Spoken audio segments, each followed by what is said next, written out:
अमरीकी सदर Donald Trump ने ईरान इसराइल हमलों में अमरीका के शामिल होने का अंदिया दे दिया। अमरीका के नायब सदर जेडी वेंस ने कहा कि सदर ट्रंप मुमकिन तौर पर यह फैसला कर सकते हैं कि उन्हें मज़ीद इक़दाम करना चाहिए ताकि ईरान अफसूदगी का अमल ख़त्म करे। नायब सदर जेडी वेंस ने यह बात ऐसे वक्त में कही जब सदर ट्रंप ने कौमी सलामती मशीरों का वाइट हाउस में इजलास बुलाया था।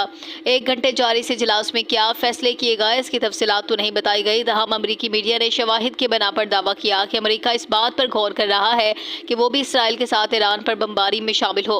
इसराइली मीडिया के मुताबिक अगर अमरीका ने इसराइल के साथ बमबारी में शमूलियत इख्तियार की तो ये महज इलामती नहीं बल्कि अहम ऑपरेशन होगा जिसका बुनियादी हदफ यूरेनियम अफसोदगी प्लांट को तबाह करना होगा। बाज़ इसराइली अहलकारों के हवाले से ये दावा किया गया है कि उन्हें यकीन है कि ईरान ने न्यूक्लियर प्रोग्राम खत्म करने की डील ना की तो अमरीका भी ईरान पर हमला करेगा।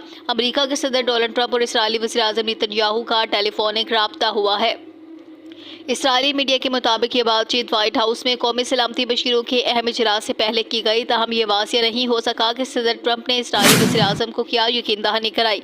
वाज़ेह रहे इससे पहले सदर ट्रंप ने ईरान से गैर मशरूत तौर पर हथियार डालने का मुतालबा किया था।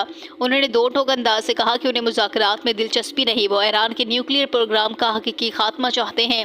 अमरीकी अहलकार ने कहा कि इसमें शक नहीं कि सदर ट्रंप क्या चाहते हैं। वो हदफ हासिल करने के लिए जो भी ज़रूरी हुआ वो करने में हिचकिचाहट का मुजाहिरा नहीं करेंगे।